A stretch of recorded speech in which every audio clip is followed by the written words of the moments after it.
We're driven by the search for better. But when it comes to hiring, the best way to search for a candidate isn't to search at all.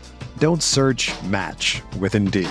Indeed is your matching and hiring platform with over 350 million global monthly visitors, according to Indeed data, and a matching engine that helps you find quality candidates fast. Ditch the busy work. Use Indeed for scheduling, screening, and messaging so you can connect with candidates faster. Leveraging over 140 million qualifications and preferences every day, Indeed's matching engine is constantly learning from your preferences, so the more you use Indeed, the better it gets. Join more than 3.5 million businesses worldwide that use Indeed to hire great talent fast. And listeners of this show will get a $75 sponsored job credit to get your jobs more visibility at Indeed.com/Blue Wire. Just go to Indeed.com/Blue Wire right now and support our show by saying that you heard about Indeed on this podcast. That's Indeed.com/Blue Wire. Terms and conditions apply. Need to hire? You need Indeed.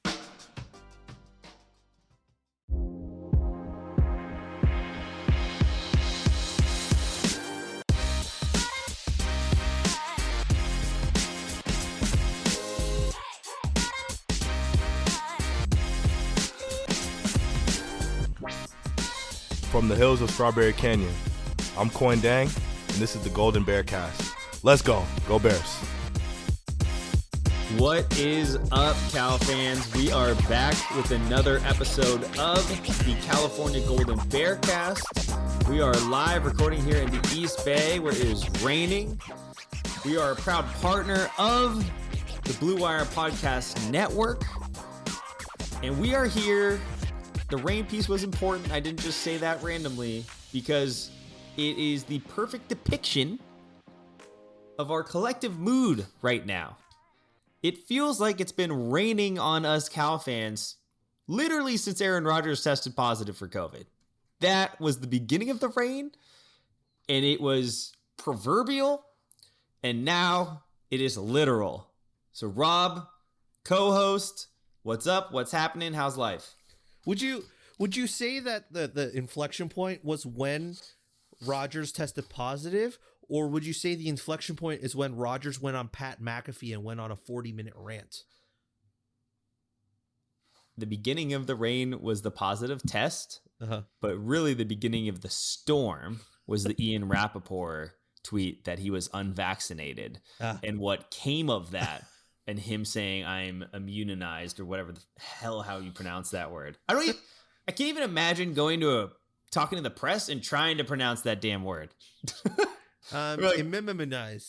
I feel like, damn it, I'm just gonna get the vaccine so I don't have to say that word out loud. Like, yeah, forget that. I think so. That's what I say. So it's like you have your light rain starting, then you have a little bit your atmospheric river coming down, and then now we're just like literally in a thunderstorm.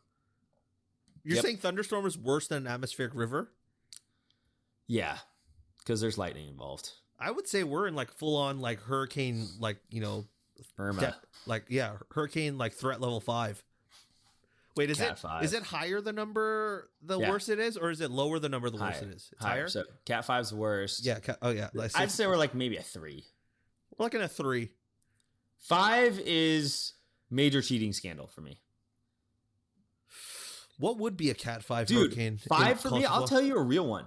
A real 5 for me that happened was when we became the worst at graduating our players in the conference.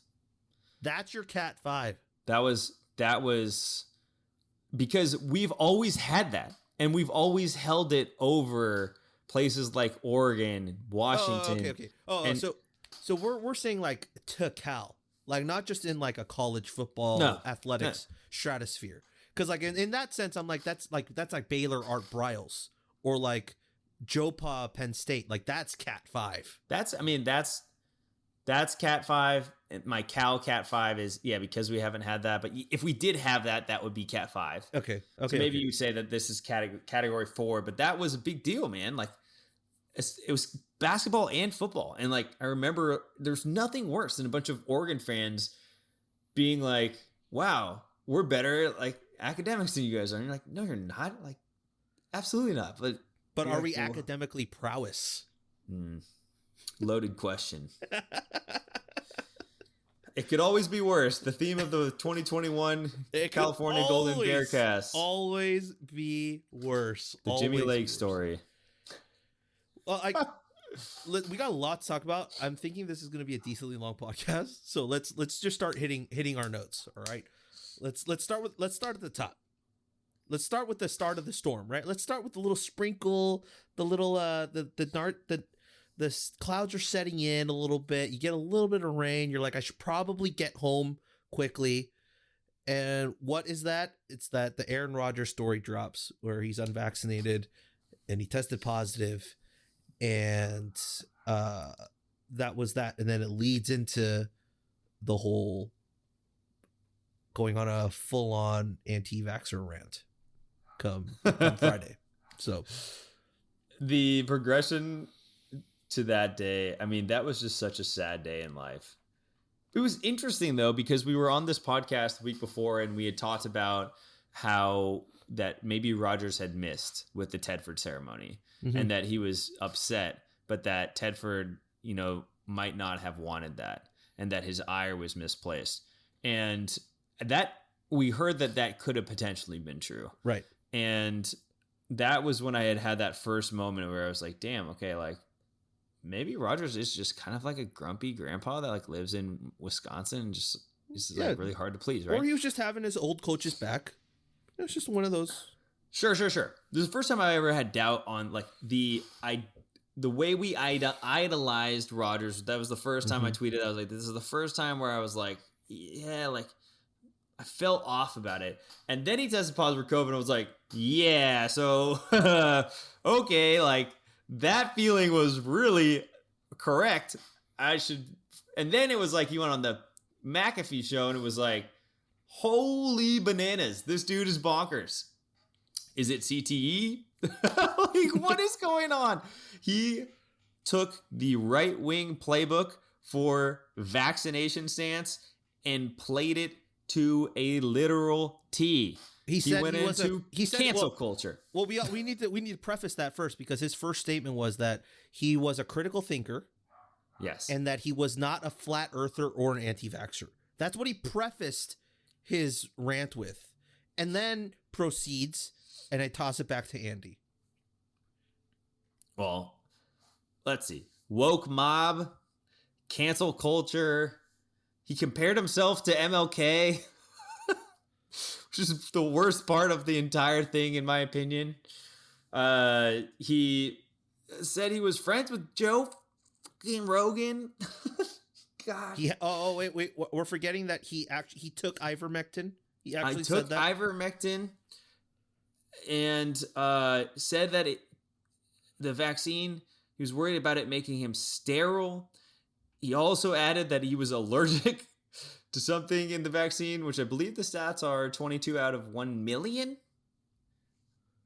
That might be his most valid point. Absolutely not. Total bullshit. No, absolutely but I'm saying there's at least stats to provide. Like if they had found that's like the only part of his rant that's like, okay, sure, maybe. Like that's as far as I'll go. And then it was just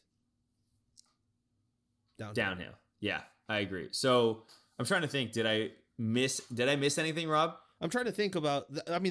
I stopped listening as soon as I heard ivermectin. So it was just one of those situations of, ivermectin. Yeah, I don't need to talk about this anymore or listen to this anymore. I was texting with some people and I was like, I don't know if I can get myself to watch that entire 40-minute rant. And they were like, yeah, it's rough to watch. I read enough tweets and that should be good enough. I didn't even believe the tweets when I saw them. I did it too. I thought it was I was like, someone's joking, right? Someone's behind a computer just making these up. And then I listened to it and was like, no, these are real. These are real. You see Howard Stern's segment today? It was hilarious. Just destroyed Aaron Rodgers. Like, the next time you're on the field and you go down with an injury, instead of consulting a doctor, you know who I want you to call? I want you to call your good friend Joe Rogan and ask him how to fix it. Oh man! I mean, the collateral damage from Aaron Rodgers wasn't even just Aaron Rodgers. It's his fiance Shailene Woodley, because all of her like former articles about how she has a holistic approach to like herself and all that like came to light. And all the articles about like I didn't read the specifics, but the Cliff Notes parts I got, and if you've read it, please correct me. I would love to be corrected wrong on this. But there was things that saying that she eats clay. There were things saying that she makes her own toothpaste, which is fine. I think you can make your own soap and toothpaste. That's all good. But it's just the approach that she had. And I think the thing for me is I was listening to Max Kellerman, who I don't usually agree with. But he was like, you went on a show and you weren't critically combated in terms of questioning. No one questioned it. Pat McAfee just let you speak. They didn't point out and fact check you and see what you're doing.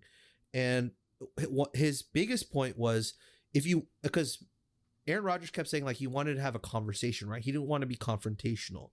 And what Max Kellerman was saying was, if you want to have that conversation, then you have to tell us what how you were immune. Like what did you do to think that you were immunized?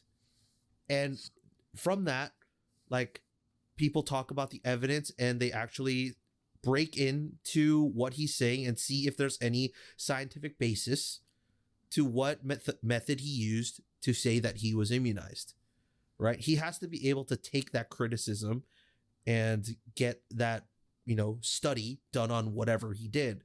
But he keeps beating around the bush. He doesn't say like exactly what he did. Like Rodgers just keeps saying, I'm immunized. Yeah. It's the Rodgers brand, the discount double check. Well, State Farm's sticking by him, so State Farm's put out literally the most garbage, all lives matter type of stance I've ever seen from a corporate company that doesn't, outside of the NRA. It's like, they provide insurance. Everybody is entitled to their own choice. Like, have you been living under a damn rock this entire time? All right, enough about that. No one wants to hear me talk about that stuff. So that's the beginning of it. Then we'll flip it over to you, Rob. What happened with the Cal program? How did the storm get worse? How did it go from a tropical depression into maybe a Category 1 hurricane? I actually was planning to do this earlier today, but I got sidetracked before our podcast because I was playing Guardians of the Galaxy on the PlayStation and I lost track of time, like right after dinner before we started recording. So I don't have the actual timeline on my hands, but the basic gist of it is on certain boards, it started to leak that Cal players had tested positive for COVID and were not going to be able to make the trip to Arizona. It like leaked. And then it started to build and people were like, huh, what's happening?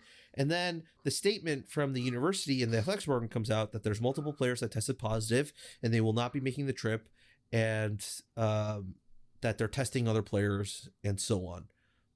We didn't get any more news for the rest of that day. And I believe that was Thursday or Wednesday when that news first dropped. I believe it was Thursday.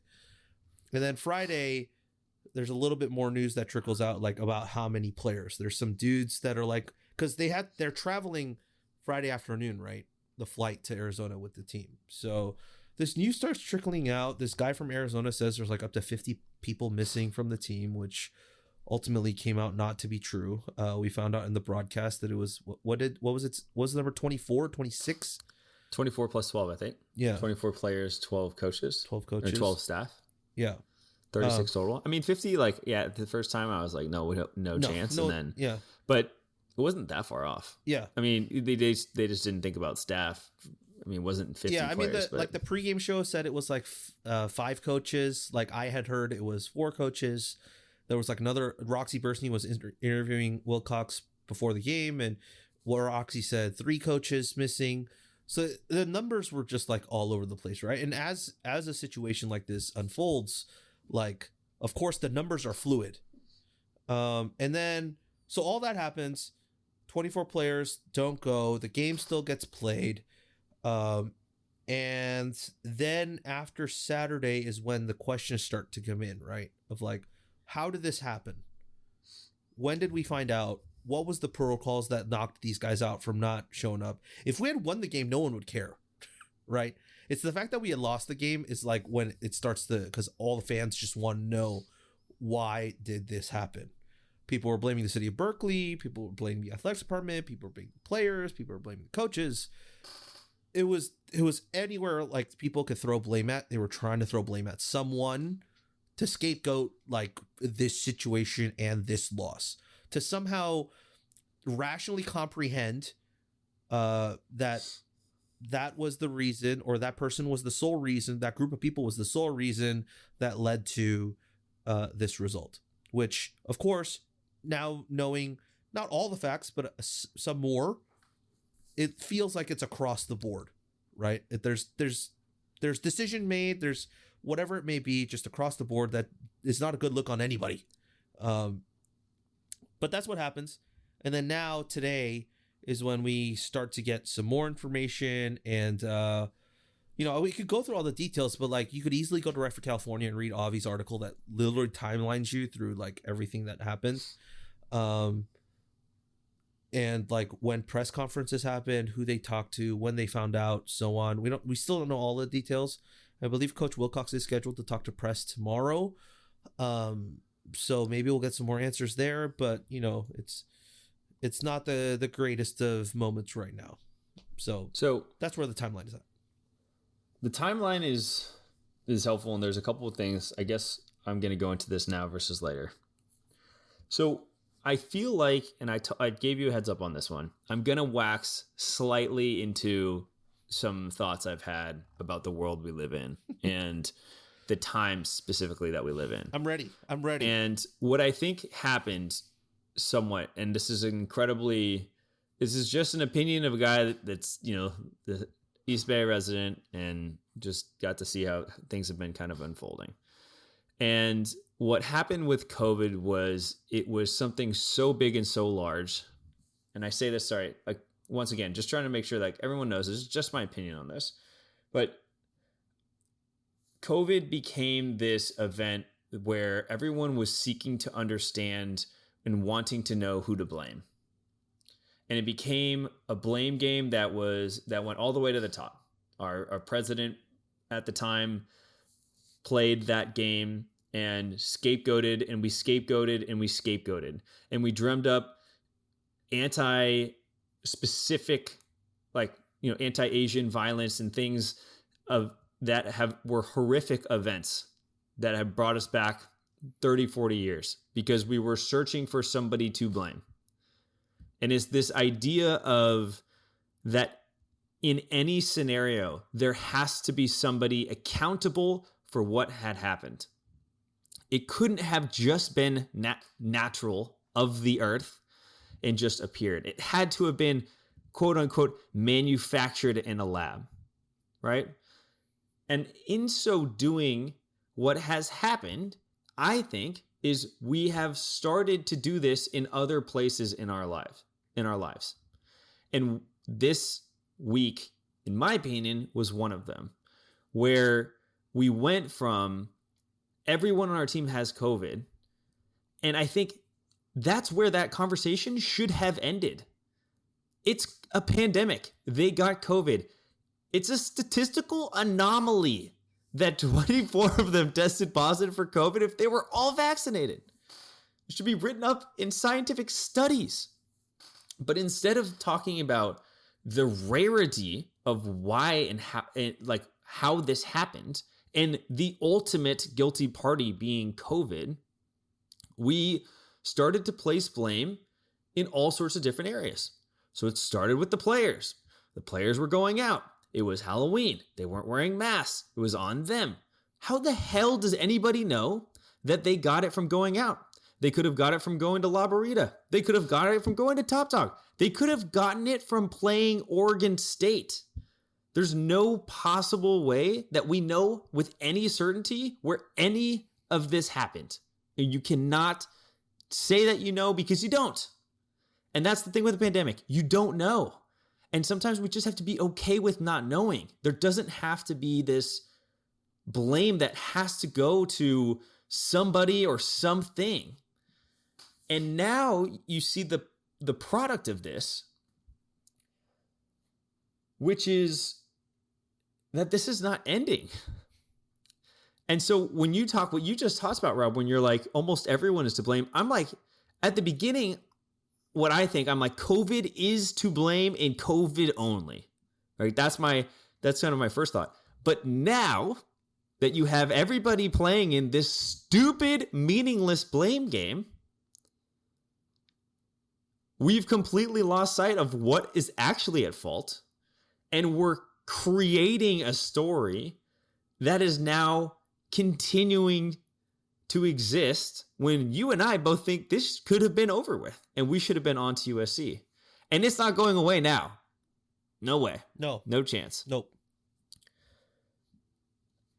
And so I've sort of have felt on an island with some of these thoughts.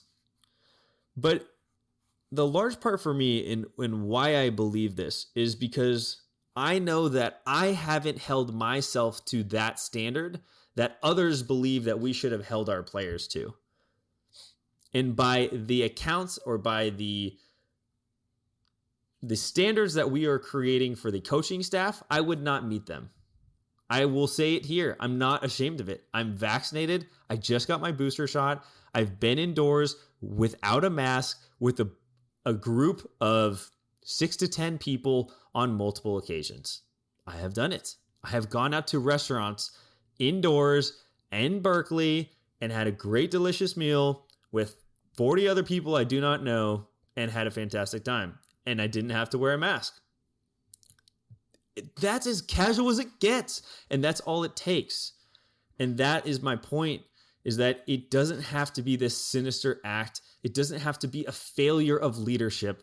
That when you do the things that 40% of this country was unwilling to do, and you take that additional step to protect yourself and protect those around you, and you are unlucky enough to yet still test positive for it, you deserve the benefit of the doubt, not the ire of our rage. That's it. Poignant. Well said. I think how should I approach this? The big thing for me on what you said, I think all of it holds true. I think we're making a bigger deal of it than it actually is in the circumstances of which it is, right? The overarching theme of COVID and the potential possibility of long-term effects of it and, mortality or fatality and all that, we don't think about as often anymore because we've been going through COVID so long. And I don't think we're at that point where we need to talk about that. And that's why we're going about our lives and we're taking on said amount of risk that we're okay with personally, right? And so like, it's actually funny because I'm here listening to what you're saying and a lot of it starts to click for me now as a third party that's not invested in this, right? I'm invested as a fan, but I'm not in it. I'm part of the city of Berkeley. I'm not on the team. I'm not like the win-loss to me. I'm not going to feel as hard as I would if I was a player unable to play, right? You're always going to have that what if now if you're a player and you weren't able to play in this game being like, what if I was there? What if I was there? We could have won, right? So I'm not going to go into that. But what I will say is, as I've had this epiphany as you were talking, it was just a perfect storm of circumstances where you had the Pac-12 and their policies and what you do if a guy is symptomatic. And they have all the procedures set. If you're symptomatic and you're vaccinated, if you're symptomatic and you're not vaccinated, and you get in contact with that person, all of that stuff, all of the rules and regulations, right? But the people that are saying, well, why did it happen at Cal and not anywhere else? Right? And I think that's what I mean by the perfect storm is it just so happened that we had I mean, who knows if they're vaccinated or not, but we had a few guys that were symptomatic. They felt sick. They got tested. They tested positive. Okay. Now that's the preface set, right? It's like a logic game. So now that we know premise A has been fulfilled, what do we have to do in premise B, right? Premise B is if it's an X amount of people, or if it's, in a workplace, like the county, the city, wherever it may be, may ask everyone to get tested because you're in such close proximity. Okay, you get tested. You test negative, cool beans, free to go, right? But there were other guys that tested positive. Okay, then what's the next step from that? The next step from that, because we fulfilled B, is to move on to C, which was you have to test negative over a 5 to 7 day span and quarantine over that 5 and 7 day span if you're vaccinated. If you're not, then it's mandatory 14 days, just like it was during 2020 if you tested positive. And you go through that list. And if you think about it rationally and how everything went down, once again, as you were saying, we don't need to blame where they got it, how they got it, what the procedures were before they tested positive. The fact of the matter is they tested positive, then you move on to the next step of how these policies were in place, because we are in a public health crisis. For me, the more and more I think about it, it's either no one to blame or everyone to blame, right? Like you can't, there's no halfway point. It's like, if you blame no one, then you're blaming the virus and you're blaming the circumstances in which it occurred. If you're going to blame everybody, then you're saying you have no reason to quip about this because those were the rules. You can't change the goalposts and move these things whatsoever because you had already said these were the rules. Like I think it's all over the place. They're trying to find, as you said, like a scapegoat or an answer to it. But as you and I are talking right now, the more and more I think about it, it was just the circumstances of the situation and what they were deemed to do. And that's where it ends. Yeah. Full stop. I think that's such a healthy way, just the way that you kind of go down the decision tree, right? If this happens, then this. If this happens, then that. And at the end of the day, look at that and it's exactly it, dude. It's like, it's last year when this was happening, you were saying, oh, you went to that wedding and you shouldn't have done that. You weren't vaccinated, right? Nobody was vaccinated. Nobody had the opportunity to take a step to actually protect themselves. And what we're now saying is like, we're trying to hold up similar standards when those have gone away. Dude, I have a friend in Georgia who said he hasn't worn a mask since May of 2020. Like there's, it's just different out there. And that's what the thing is, like, we need to acknowledge what we do really well. We're in the highest percentage vaccinated, one of the highest percentage vaccinated places in the country, in the entire country. And this still happened. It's shit luck, man. It is what it is. But at the end of the day, it's a pandemic. I can't control if I'm going to get COVID or not, if I'm doing most of the things right. And okay, yeah, maybe you could have worn a mask inside, but who am I to judge? Am I wearing a mask indoors 100% of the time in all situations? Absolutely not. I'm wearing them when I go out to a grocery store to protect myself and to protect others. If I'm in a room full of 10 friends and we are hanging out together, everyone knows we're all vaccinated. We all feel comfortable with it. Great. That's our decision. And who the hell am I to judge an 18 to 22-year-old for making that same choice? There was something else that you said that I really wanted to add onto, but in what is becoming a new tradition for me, I have completely forgot what it was. But yes, I mean, I think like what you talked about too is like the disaster that it is now, where I'm almost more pissed that we're getting into this from a program standpoint rather than just, if, the press conference will be important for me, because what I would like to see Wilcox do is just come out and be like, this needs to be done. We need to be beyond this. I'm not going to belabor this. We're going to play with the guys we got. We're not going to play with the guys we don't. Doesn't matter, right? I'm over it. I do not want this to become, especially, all right, so here's what I was going to say. Luckily, I remembered it this time. The one piece of this that we haven't explored, which will maybe poke a little bit of a hole in my entire speech, but I'm just going to go for it. Okay. Is the structure that was put into place for this season was all or nothing, right? It was, if there is a COVID outbreak, the team that has the COVID outbreak will forfeit the game. And the thought I had the other day was, it really sucks that we've moved away from this idea of rescheduling. Because both Cal and Arizona don't need this game to compete for a Pac-12 championship. We could have moved it to that week. Mm-hmm. And we could have played the game most likely at full health. Now, you don't know if Arizona is going to have the same outbreak. And, what do you do then? I'd say just call it a tie, But that's the other piece of this is we kind of moved from leniency to all or nothing.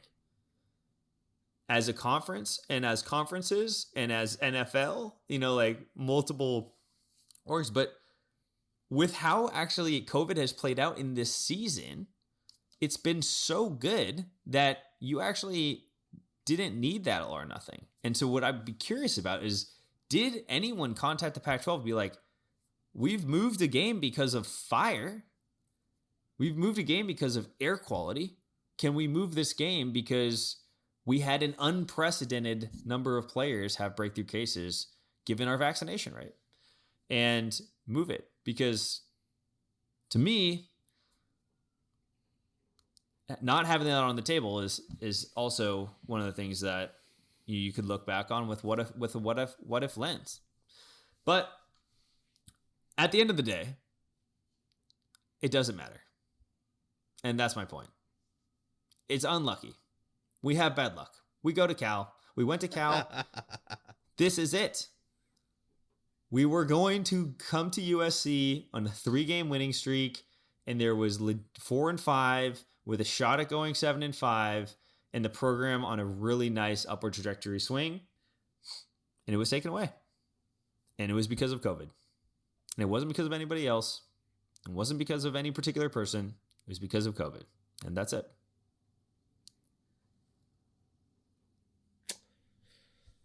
Yeah.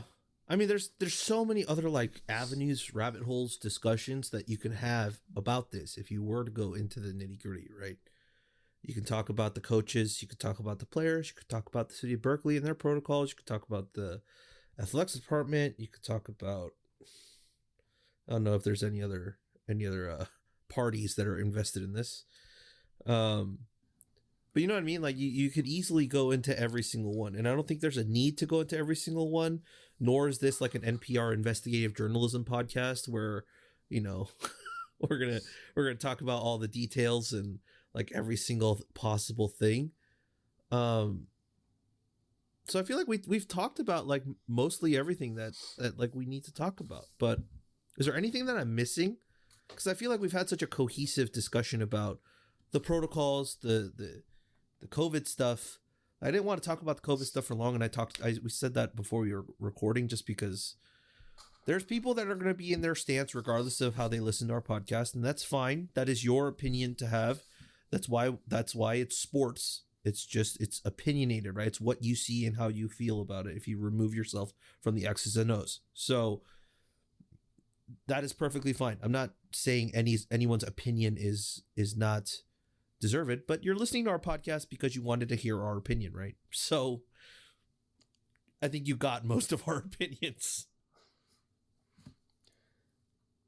I'm scared to even say more. I think it's the perfect, we should transition. Like this is, I feel free to shoot me, hit me up on Twitter, and I may respond, I may not, because I've been responding a lot and then thinking I need a vacation. So I'm ready. Let's talk about this game, dude. Let's talk about the Cheese Nips Bowl. The Cheese Nips Bowl. # Dallas the GOAT. The Cheese Nips Bowl. Man, Okay.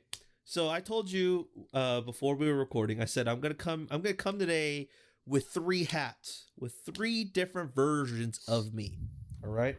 I got you the rational, like, analyst version in me, right? I got like the total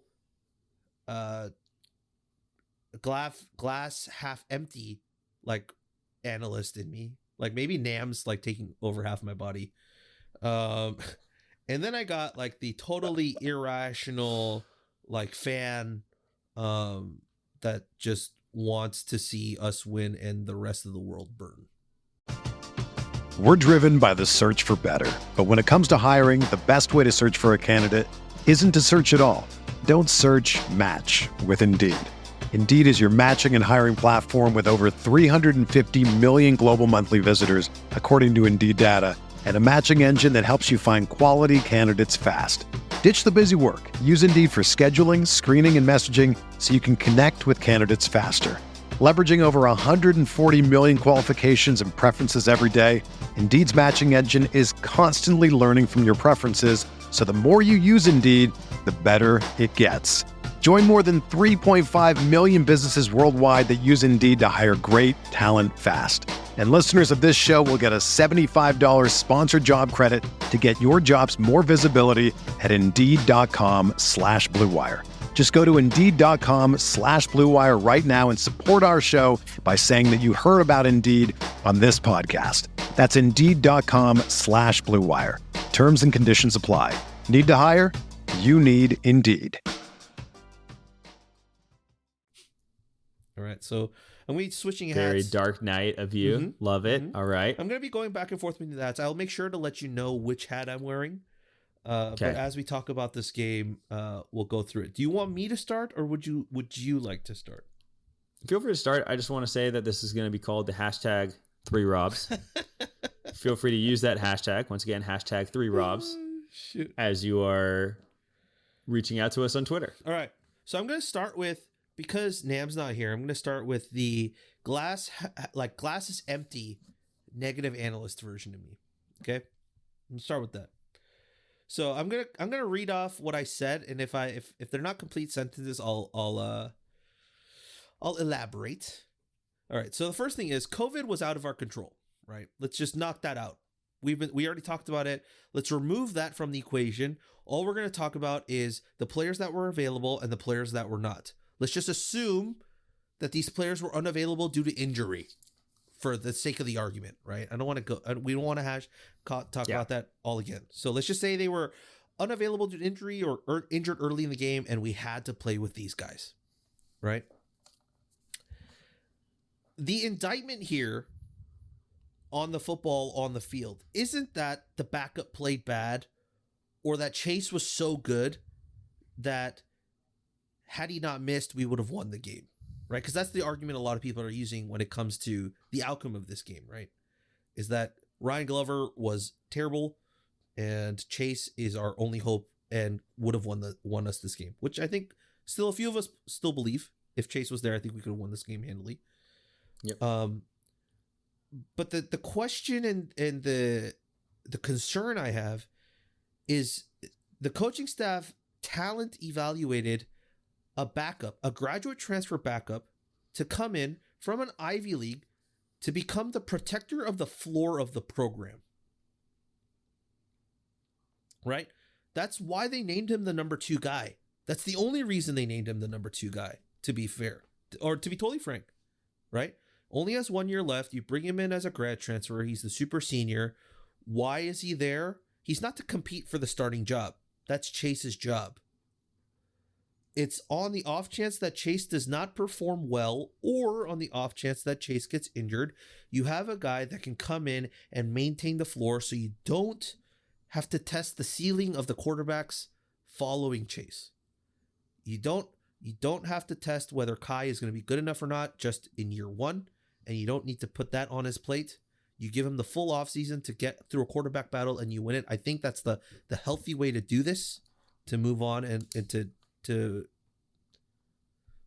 improve your, or to not to improve, but to have your quarterback lineage, like, program and how you change generations. That's the question and the concern and the, what's the word you said earlier? Starts with an A. Oh God, why am I blanking? What's the word to like keep some accountable? Accountable is the word I forgot. All right. Now here, yes. I think that I don't have anything to say in as a counter or anything to that. I think it's all super valid. The only thing that I can say that when you were speaking that actually came up in my mind was when we talked about Chase, because obviously I think that if Chase played this game, we would have won the game. But I don't think it would have necessarily been that. I think Chase would have hit probably most of those wide open throws, and that would have opened up the run more. So, but I think it maybe would have been 21-10, something like that. It would have been tough. Because if you guys remember the Washington State game, we had effectively no O-line for whatever weird reason, and Chase looked bad. And it wasn't his fault. He had no time to throw. It's a tough gig, dude. When they understand exactly what's happening, they know it's going to be a pass play, they know when it's going to be a run play. It's not easy to move the football. So I think, like, yes, I agree. And anyone who's calling out the pedigree of the transfer and the past statistics and what you mentioned about protecting the floor, I think the actual fault that I see here is that people get frustrated with Wilcox because he makes aggressive calls in certain situations, but sticks to more of a conservative game plan. And if you asked me, what we did in this game, and Rob, we talked about this, was, and this might even been your idea, so forgive me. Diana said I've been doing that a lot. But the point was that if you ran Kai out there and you started J. Mike and you just were like, I'm just going to let the rookies go. Like, or not the rookie, the freshmen go. I'm just going to, like, let's see what we got. I think a lot of people are way more forgiving of the loss. Now, my buddy, when I was talking to him about this, he's like, you'd have just as many people saying, why did you throw away the game? Why did you not play your senior and experienced guys? Experienced guys. But I think maybe like the younger, like kind of our group would have been like, we were just happy to see what we got. Although there'd be people be like, our development is terrible. Look how bad Kai looked. Like, we can't underestimate how hard it is. And this is a good plug. Go listen to the podcast with Trevi and Beck, the 89 Blitz. It's amazing. But what he says about the importance, especially on the line, we know that Wilcox has talked about the importance of a center. The center is effectively calling out what the defense is showing. And Rob, I will encourage you to please expand upon that.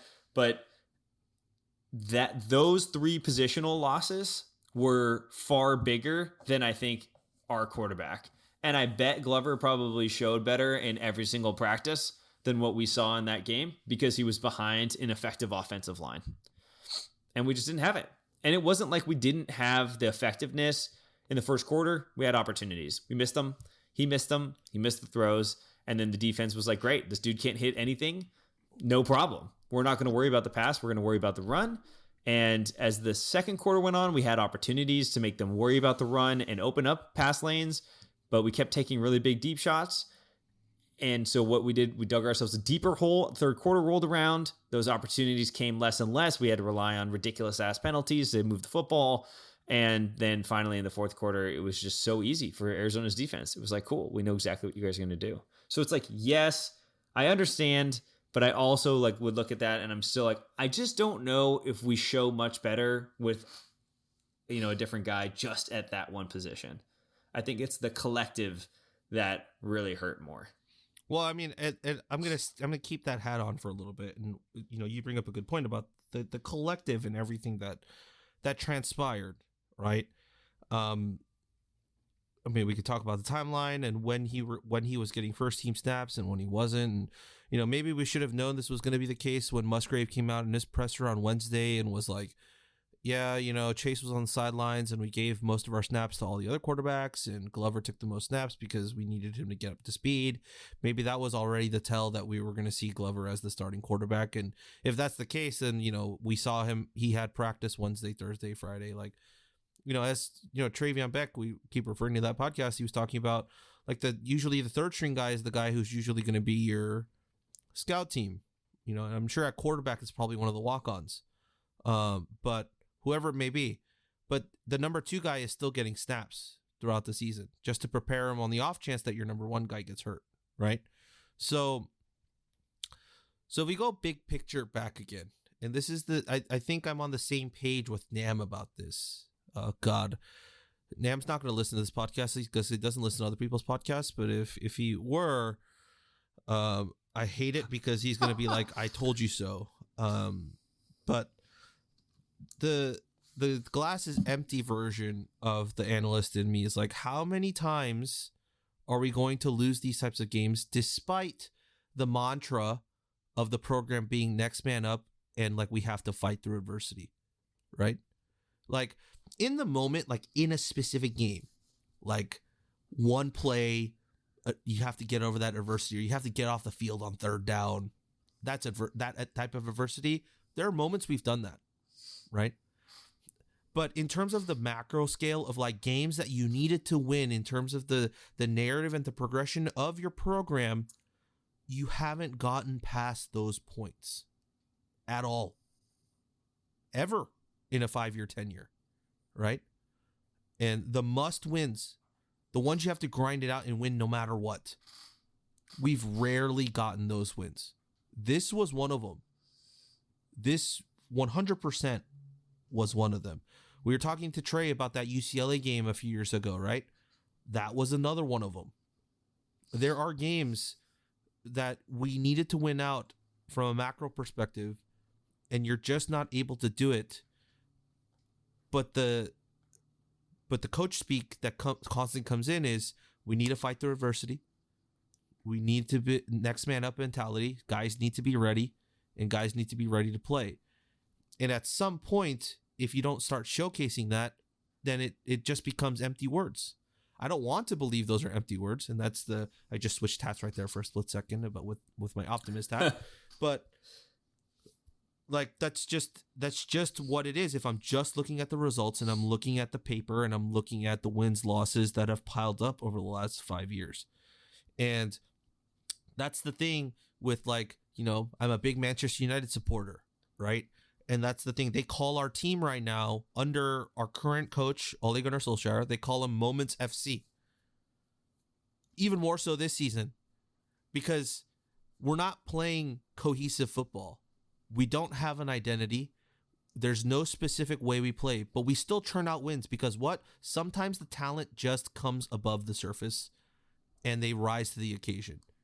Granted, we have probably the world's greatest player, Cristiano Ronaldo, and that is why we have those moments where he pulls out 2 goals in the last 4 minutes out of nothing and we win the game. That's a moment. We got the victory, but it's a moment. It's not a healthy way to sustain a program or a team in terms of the wins and losses, because those moments don't always come around. It's the grind out games that you need to play out as a team with guys going out injured and whatever it may be, that shows the progression that you're building a program. That's, I think, what Nam is also saying isn't existent. And I'm not starting to see, I've seen it, but I'm becoming more and more inclined that to be like, yeah, that might be the bigger part of the pie chart in terms of the Wilcox tenure here at Cal. Is this Manchester Rob now? We have 4 Robs. Right now, it's not a great time to be a Rob sports fan.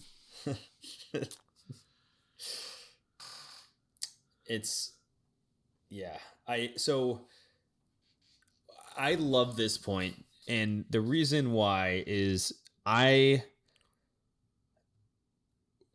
big point with this game is that you cannot or should not use this single game as any evidence of any larger takes about the program.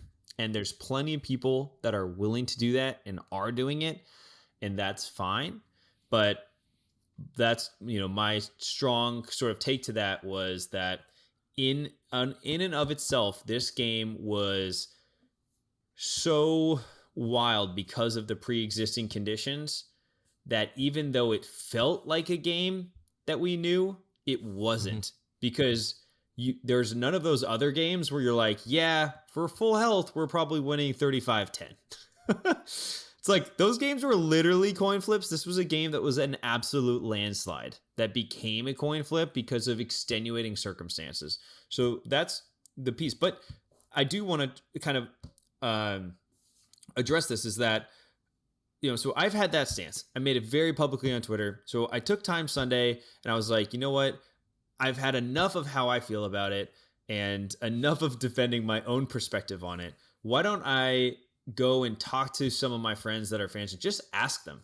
So I played tennis on Sunday, and I saw a guy that actually has a tailgate with his family right next to the Right for California tailgate. And I was like, hey, what did you think? What's going on? And he was pretty upset and was saying things along the lines of, I just didn't expect them to look that bad. Something like that. And that as a Pac-12 program, he actually brought up this depth piece, that you should be able to have enough there. And I feel like a lot of people have been saying that. Once again, go listen to the Travion Beck 89 Blitz. It's very important to understand from someone who plays football regarding that depth point. But I'm not trying to take away from it. I just think that the overall context is important. But then I talked to my buddy, Cal grad, played rugby. He and I studied abroad together, and played football at Miramani. And we went, I don't know, probably hour and a half on a mountain bike journey just going into this game and talking about it. And what he said was really interesting, and I think it aligns perfectly with both Pessimistic Rob, Nam, but then also with Optimistic Rob and myself, which is that we basically have to be okay with the coin flip games. We're essentially saying we're in every game. We're never out of a game. Like, we're not getting blown out in basically any game, outside of UCLA, which we had one day to prepare for, right? When was the last time we got blown out of a game? So you've had Wendy's nugs dipped in sauce, but have you had them covered in sauce? Wendy's new saucy nugs take the crispy and spicy nugs you love and turn them up to 11. Choose between flavors like buffalo or honey barbecue, garlic parm, or if you're a real heat seeker out there, you can try spicy ghost pepper, only on Wendy's signature spicy nugs. Listen, I'm going to dare you to do it. I dare you. That's 7 delicious ways to try the nugs that you already love. Pick a flavor. Grab some extra napkins, and then grab a few more napkins and prepare to nug like you've never nugged before. For a whole new way to nug, it's got to be Wendy's at participating U.S. Wendy's. What you are getting is the coin flip. And what we got early on in Wilcox's career was we were closing out those games. And what's happened is we've stopped closing out those games. So you effectively have coin flips that we're losing. And so you have this sort of very variable kind of outlook on any given season. You could win 9 as easily as you could win 3 or 4. We've never seen 3 or 4. Hopefully we don't see that this year, but our point differential is 0.6 in Cal's favor. So what I love about this and where he arrived at was he's not out on Wilcox. The thing is like everybody really likes Wilcox and wants him to succeed. And that's what he said. He's like, he didn't think that there was anybody better to lead this program right now that would give them a better shot to win. And I agree. I don't think, and I've said this, and I'm going to live up to this. We've made it this far. We're already in November. Like, I'm not backing off of this damn point. I'm not going to say this season and make any sweeping judgments about the long-term career of Wilcox. What I will say, though, is I have made my peace with being competitive in every football game and understanding that you may not win those. But for me, it was far more important to be competitive in those games than it was to be in the Sonny Dykes era when we were entirely uncompetitive in the entire state of California for his entire tenure. Yeah. Right? Do we beat UCLA once? I think that was it. We never beat USC and we never beat Stanford. And Stanford dominated us. There was like one big game where we kicked a shit ton of field goals and we were kind of in it, but not really. Like, there was never the big game of last year where they blocked the extra point to win. There was never, the big game before that where Chase runs in the end zone. There was never the big game before that when we were, was it Laird who broke free and like couldn't quite get to the end zone because he wasn't quite fast enough? Can't remember. But I know like you and I were there and we're like, if that one play had been a touchdown, that's the thing. So that's what I take. I take the coin flip and I say, give me 1 year of the coin flip. Give me this defense back. We might have Chase back. We may not, but I'm going to bet big on Kai being good. And I know that we'll be competitive in every single game we play. And if the chips fall where they fall, then this team might hit 8 or 9 wins. But what I think you guys are looking for is the team that comes into these games and just doesn't make it a coin flip. And it's like, not on the losing sense. You just want to come into these games and be like, we're going to win this game, and we win this game. Or at least the ones we should. Yeah. Or, hey, you lose somebody you shouldn't. You lose a starting quarterback, and they don't throw away the entire game. A la McElwain, Arizona, right? So I think that's, and all that to say, this long rambling thing is that I agree and understand and appreciate that perspective. And what I was trying to come to bring myself to, and what my buddy was telling me, is that maybe I have resigned my fact that I have come to such terms with Cal that 7-5, I'm happy with it. Bowling, we get the axe. That I have indeed lowered my overall standard from where I used to hold it. And it was basically what he was challenging me on. And that was a good challenge. It very well could be true. It's been 10 years since I've graduated. It's a long time, dude. No gray hairs yet, but getting close. Standards change. And I think that's the point. That's missed on a lot of people. Like, I'd be hard pressed to believe that some people look at like our conversations between you, me, Nam, Nick, and some people might go, "How are you guys still friends when you guys have such differing positions on the university and the program?" But that's the thing. We respect the reason why we have those differing positions, and I think that's lost on a lot of people sometimes. Like right now, like Nam and Nick are if you go back and listen to the State of the Program podcast, which is still weirdly one of our most listened podcasts ever, which is a great podcast, by the way. We're gonna try and do another one at the end of the year. But you listen to where Nam and Nick are, and they're like, we didn't think of it as you guys are thinking about it. And we also, as case in point, how I look at it now in certain aspects, wasn't looking at it how they were, right? I think the easiest thing to think about, right? No one that talks about Cal football or like blogs about Cal football wants the team to, like, Andy, you say 7-5, right? But like deep down inside, like you want this team this program, like utopian dream would be a national championship contender, right? You see, I barely sit down during games. Like, you saw me this weekend. We're playing Arizona with quarter of the team missing, and I can not sit on the couch.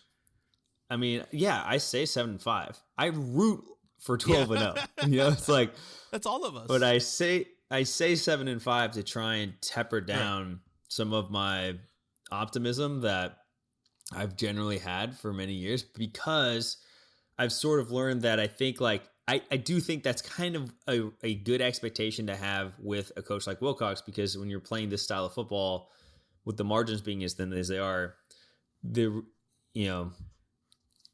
it's you just gotta help yourself a little bit there, because otherwise, you're just gonna be really down. So exactly. So like here's my question / challenge to you, and I want you to get your takes on this, because remember how Nan came on the pod and he was saying how he treats like Cal as like his professional team, and I've been simmering on that more and more. And we had a long phone call about this on Sunday, and the more I think about it, the more I'm like, is that how collegiate sports has become? Just like if you look at it across the board, like financially, like everything, it's become a very, very professionalized sport. We just don't put the professional label on it. And to go a little bit deeper into that, let's look at the Giants, right? Let's look at the Giants when they were in that like 2010, like on that World Series run over 6 years. Most of those guys locked in. Maybe a couple guys you got in for trades and to help you team and to boost up, like the Scuderos. Like you have that. But the majority of your star talent is locked in, right? If let's say you got to the World Series like 10, 11, 12, but didn't win any of it, would you say from a professional team standpoint, would it be a get rid of the players, or would it be a let's see a coaching change first? Well, let's use the Rangers as an example. Right. Back-to-back years.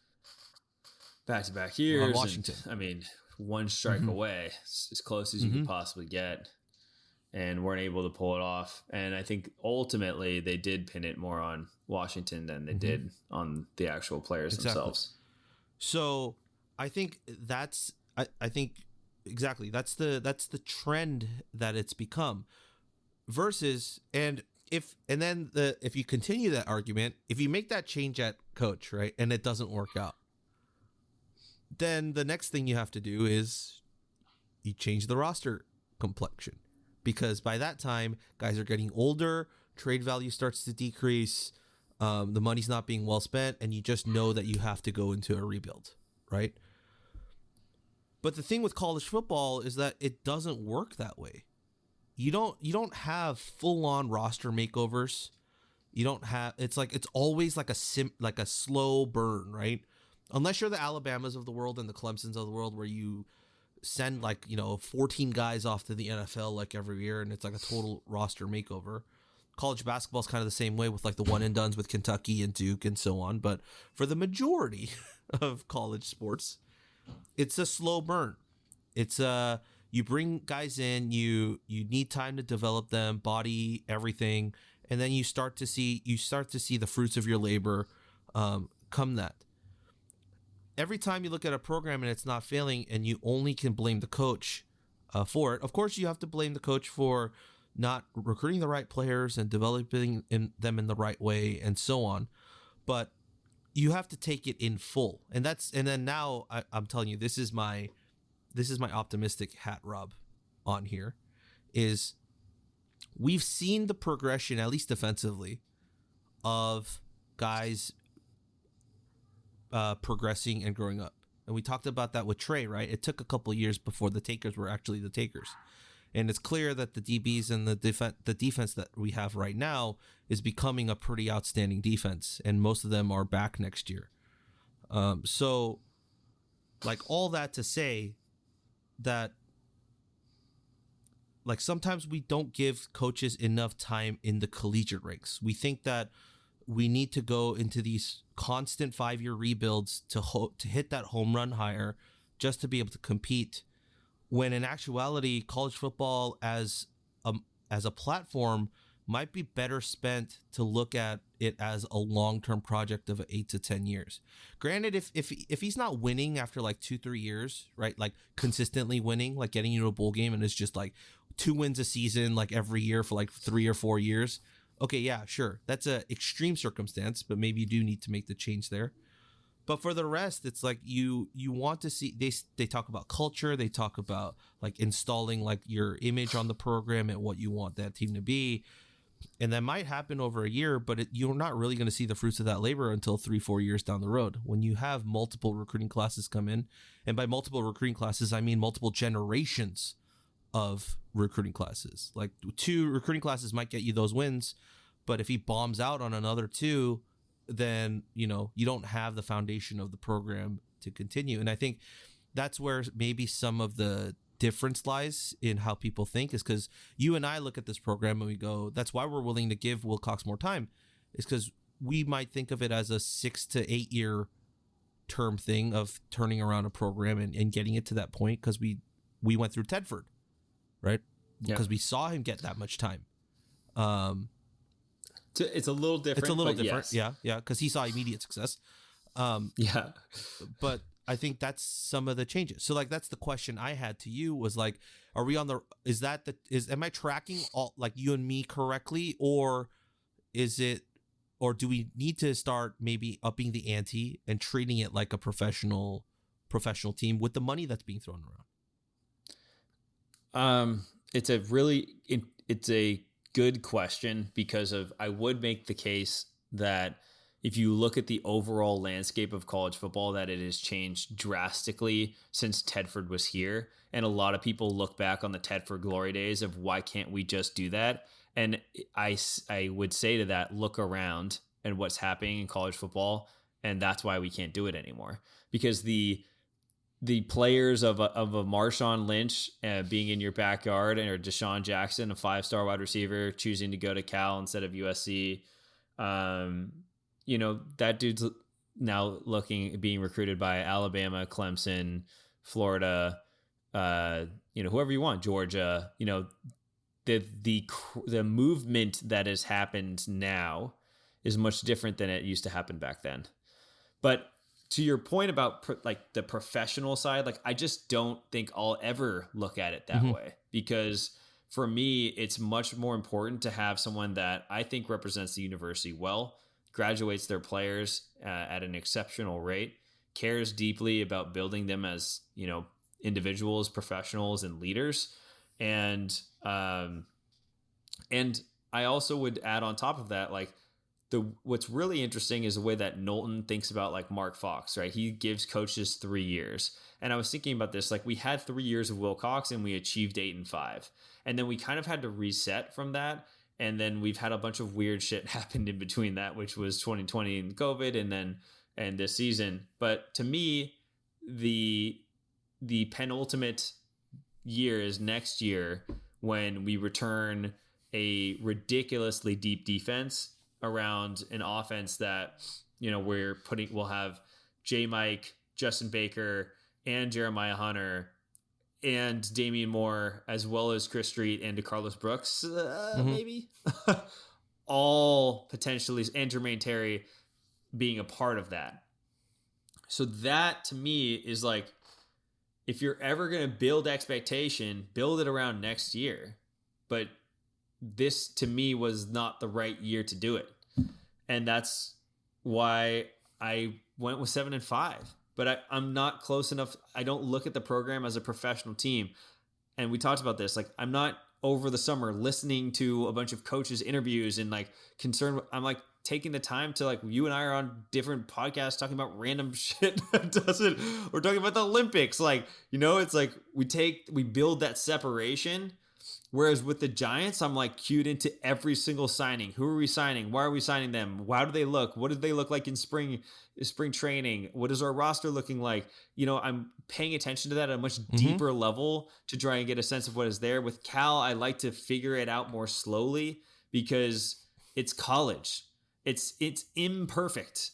Alabama, Clemson, Georgia, like SEC, or even, like, throw in maybe, like, Ohio State. Like, they've elevated this game at those schools to chase that perfection. We've seen now repeat titles. This is probably also some way, in some form, the fault of the 4-team playoff, right? Like, if you had a bigger pool to pull from, you'd have more variety in there.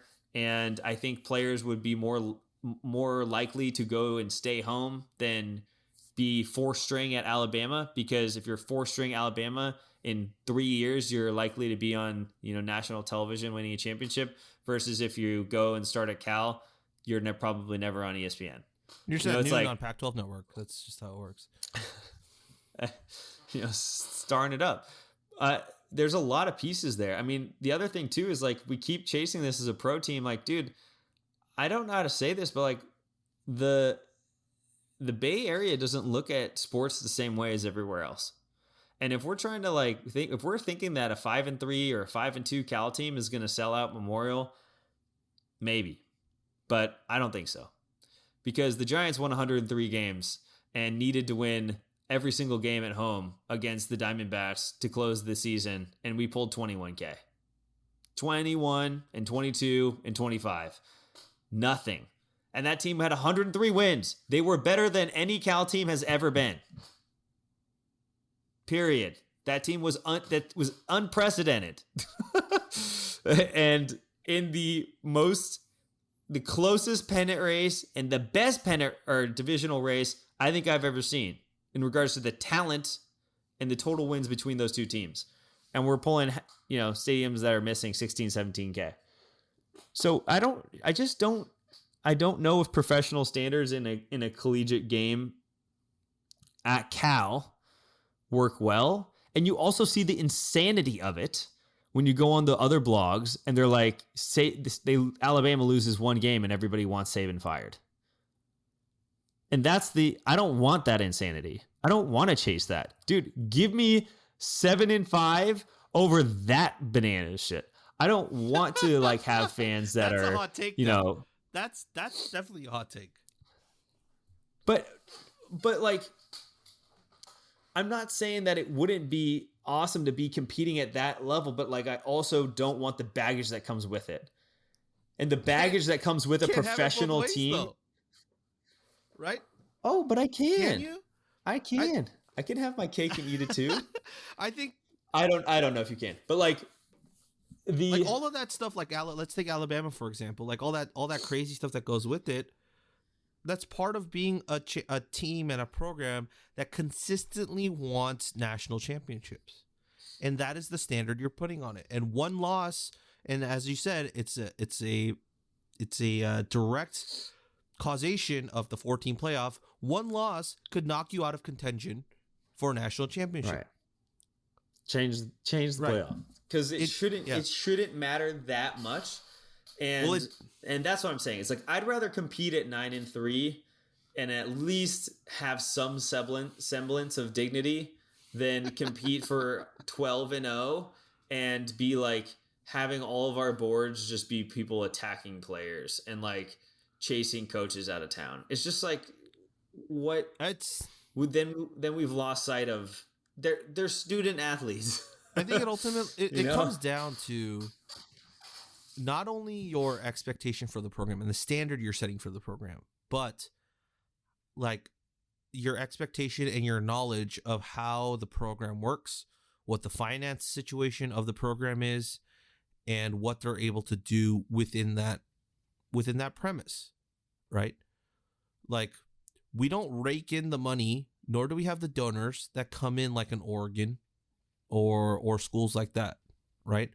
That's why we're always looking for that home run hire to move on, after Tedford, right? It's that, who can we get an assistant or a P5 coach who's done well, who might want to be looking for that next move up? We're never looking for established coaches. We rarely do. We lucked out with Monty for basketball, but I mean, at the same time, he was just fired by the Warriors and he was out of a job. And he only gave us 5 or 6 years before he had to retire. He was towards the end of his career anyways. We had Konzo, but then he moved on to going home / greener pastures because of the financial situation and some of the logistical things that comes with being a coach here at Cal. So I think and then this is my third hat, right? If I'm going to be the totally irrational fan that just wants to see the program succeed, I'm I want all that. I want all of that. I want us to be vying for national championships. I want us to be getting the best recruits. I want the stadium being sold out, and I want better facilities across the board of everything. I want the state-of-the-art stuff. I want Oregon just invested another $100 million something into a new sports facility. I want that.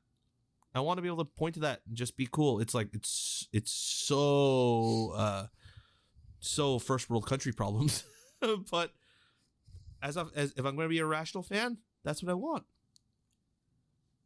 But and then I put my rational fan cap back on, or analyst back on, and I've come to realize I've gotten older, and as I've covered this team and this program and this university more and more, it's not likely to happen here unless you come in with a Phil Knight type of, guy that's willing to, flip the table and just say, I'm financing everything, go for it type of situation.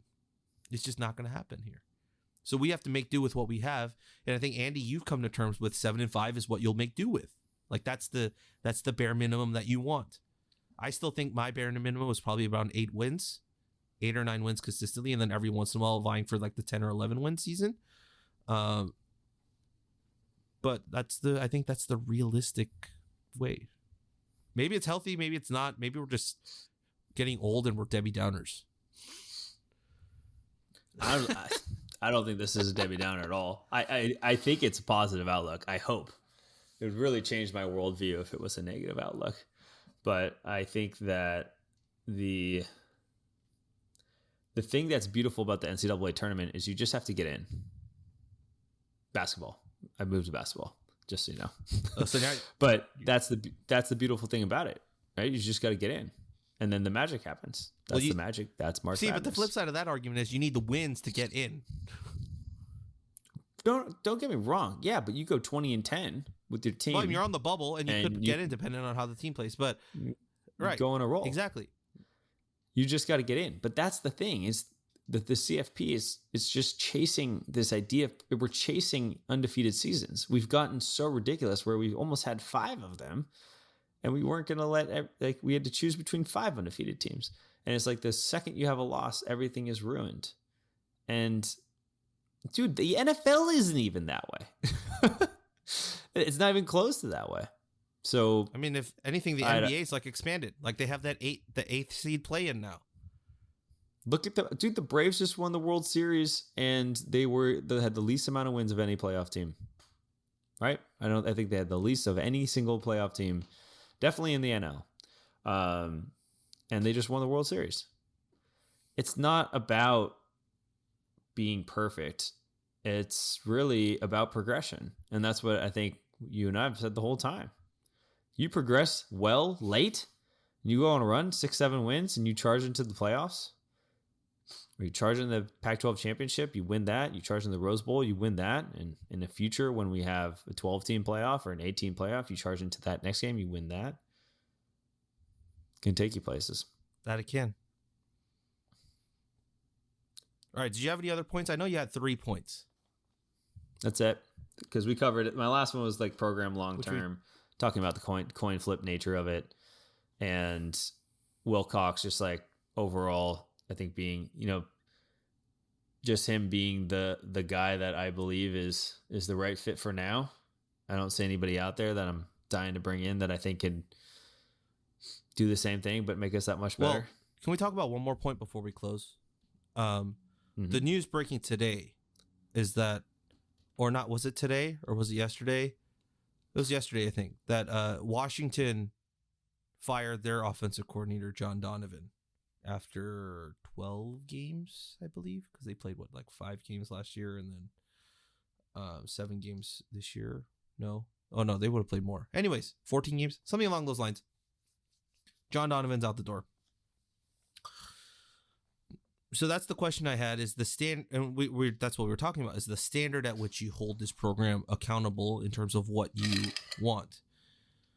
The athletic department and the donors at Washington deemed that it wasn't up to standard and a move needed to be made, and that's happening. Whether that was that choice or a Jimmy Lake using fire his coordinators to save himself from getting fired for one more year card, whether it was that card being played, I don't know, but maybe it's a summation of both. But let's flip it back to this Cal side. I'm not saying anyone's going to get fired, or I'm vouching for anyone to get fired. But if the season ends on a flat note, like it started, and the only two like little blips that you have in terms of optimism are against Oregon State and against Colorado, then, and okay, I guess you could maybe say TCU as well, because the offensive form was there, but the offense kind of tapered off towards the second half. But anyways, I digress. Is there a change that needs to be made, or would that change maybe some of your outlook on the program? And if Wilcox decided, if that's how it played out, and Wilcox decided to keep Musgrave on, like, because we have enough data considering last year and this year and a full season this year, like that we're not making enough changes and holding like the standard of play to a higher like level, because like it's not even reaching your 7-5 like yearly, right? Just from a macro perspective and what you're seeing on the field. So I think I would be a little bit outraged if that was the case, that Washington is willing to do that midseason and try new things, because it's clearly not working for them, and it's definitely not working for them more than it has for us. But that's what I was gonna say. Dude, the offensive number. Look, I mean, I'm not the world's biggest Musgrave fan, but like our offensive numbers look way better. I just don't think there's any chance that unless Knowlton was like, you got to make changes and they have to be on the offensive side of the football again. The only thing that I would want then is like, give me. I was always like, is Helton? He's gone now. I was like, people will kill me. He's at Georgia Southern now. But what I would want would be like a Graham Harrell, like someone that would completely flip the offense. And Wilcox doesn't want to do that, man. He wants to run pro style. Like, it's just not the style of offense. Like, to me, I'd want to pair this Wilcox Sermon defense with Sermon Hayward defense with a air raid offense and go really modern. Look at what the Cardinals are doing. Look at, what Oklahoma's doing. Like, give me the air raid offense and pair it with a really sick defense. But anything else, and I'm kind of like, but it's just not with the ethos of Wilcox and what he wants to do. And I do think there's good evidence of like what we've seen they want to do from it. But I just can't imagine them. That's what someone else said. I asked, and they said, "Yeah, we need to make changes on offensive coaching stuff." I'm like, again, it's like, you really expecting that to make a huge difference? We've already done it. I don't know. That's what I'm saying. I've just taken the dice. I'm like, just roll them one more time, and they're the same die in large part. Maybe you have a couple of changes, but you keep the staff for continuity.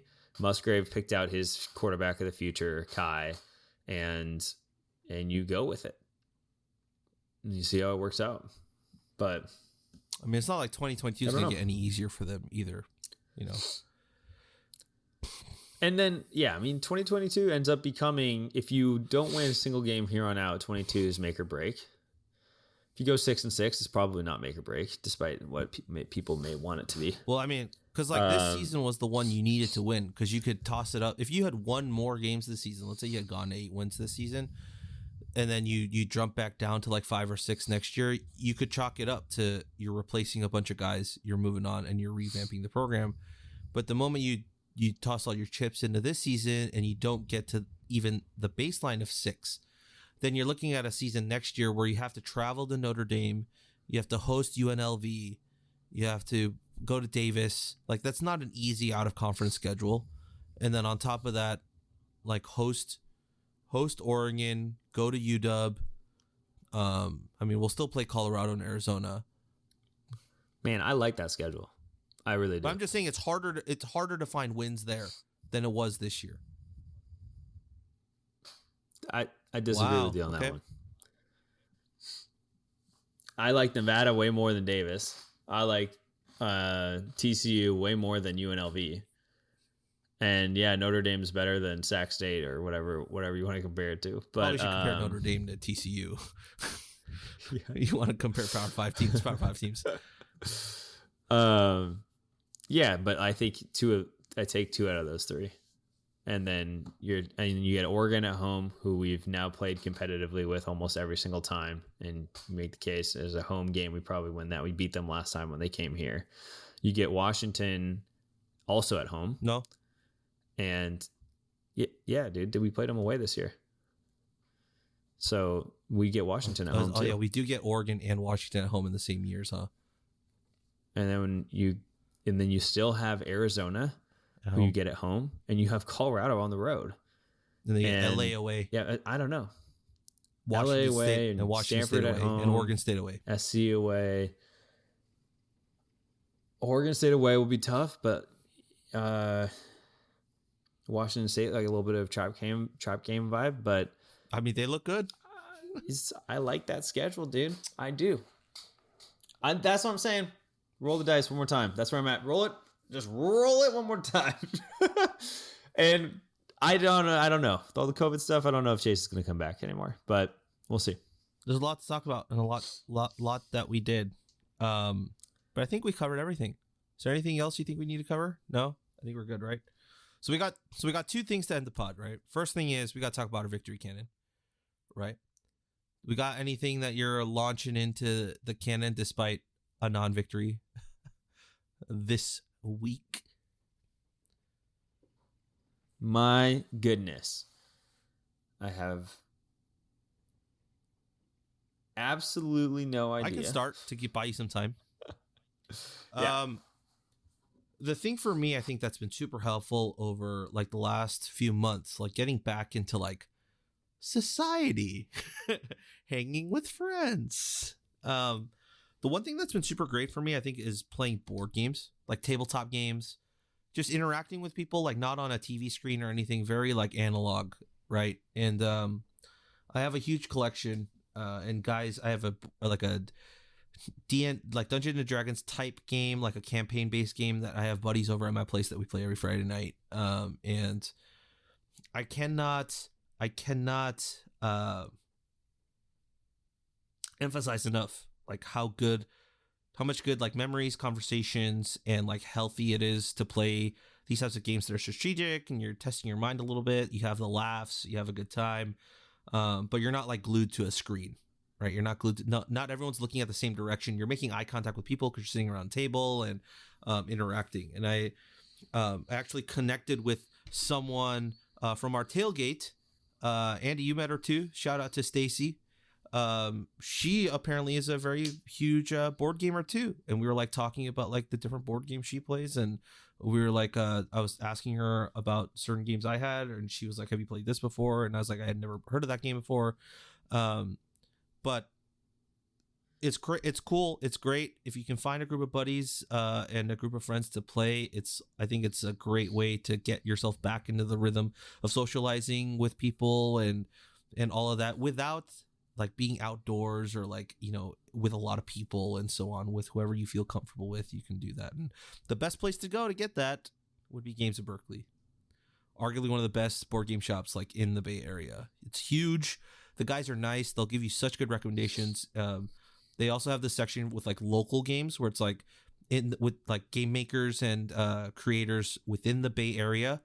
So they're super cool, like small little games that you can get there, and they're super kind and friendly. And you can find out like they can give you some recs. There's also like a used game section in the back where I've sold a bunch of games there before too, and you can like get your hands on some lightly used games. But I would highly recommend it. I think it's been good for my taking care of my mentals, so to speak. So that would be mine. That's great. Let's go with that one, Rob. I love that. I'll just second it. All right. The second thing is if you didn't know, Home Field Apparel launched all of their Cal stuff. They partnered with Right for Cal with 15% off your first purchase. You can use the promo code Right for Cal. I believe it ends this week. So if you haven't gotten it, get it. Andy is actually wearing one of their shirts right now. Andy, how does that shirt feel? It's great. I was just admiring the lettering on it is so good. The font's So great. good. How does it feel? It's good. I watched it first. It's a little issue. Well, yeah, that's your fault for not doing that. Do you always do that? There are certain shirts that you can wear right away and you don't feel itchy, but I think for the majority, I think it is, and it might be whatever it is that's like in the packaging or whatnot. But yeah. So not only does the Right for Cal have that promo code, Right for Cal, get 15% off your first purchase, but we also have a giveaway that we've gotten partnering with Home Field. Andy, would you like to tell the kind folks that are listening to this how they can get into the selection process of potentially winning some Home Field Cal gear? Okay, so this is definitely something that you'll want to do, and it's very simple. For the post-game USC podcast, the California Golden Bearcast Twitter account will make a tweet that says, ask your questions. Anybody that asks a question or even just makes a statement, just a pure take, will then automatically be entered into a lottery for the person that will draw names or handles out of a hat. And whoever wins, we will DM you. We'll get your shipping information and you'll get some fresh new gear. And the gear is so dope. Like, I can't even begin to explain. Like, this shirt is amazing. Andy, you're wearing one of them, but how, if you don't mind, how many items did you purchase? Got one for my dad, one for my mom, 3 for myself, 5 total. and asked for one more for a Christmas present. So yeah, it's clean. So it's as easy as that. All you got to do is pay attention for that tweet coming out. We'll make sure that you don't miss it, but get in there and we'll read the questions on air, and that'll help us frame up the conversation after USC. Hopefully, and somebody gets free gear. Somebody gets some. All good things. We're turning back the clock, and we're gonna go to the vibes from Oregon State. Just all positive, happy vibes. Turn back the clock, baby. Turn back the clock. Once again, you can find us on Twitter at Golden Bearcast. That's the Twitter handle you want to be on the lookout for. You can also email us at goldenbearcast@gmail.com. We're the Golden Bearcast. We're the part of the Blue Wire Podcast Network, and all our written stuff is on rightforcalifornia.com. And from myself and Andy, as always, go Bears. Go Bears.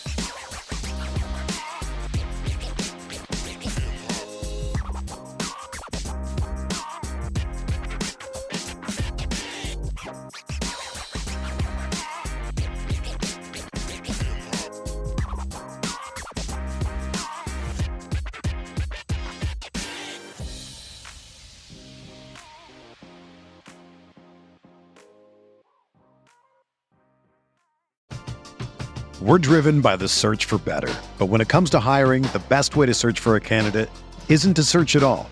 Don't search, match with Indeed. Indeed is your matching and hiring platform with over 350 million global monthly visitors, according to Indeed data, and a matching engine that helps you find quality candidates fast. Ditch the busy work. Use Indeed for scheduling, screening, and messaging so you can connect with candidates faster. Leveraging over 140 million qualifications and preferences every day, Indeed's matching engine is constantly learning from your preferences, so the more you use Indeed, the better it gets.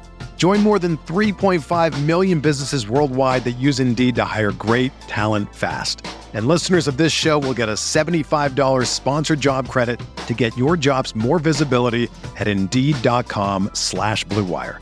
Just go to Indeed.com/Blue Wire right now and support our show by saying that you heard about Indeed on this podcast. That's Indeed.com/Blue Wire. Terms and conditions apply. Need to hire? You need Indeed.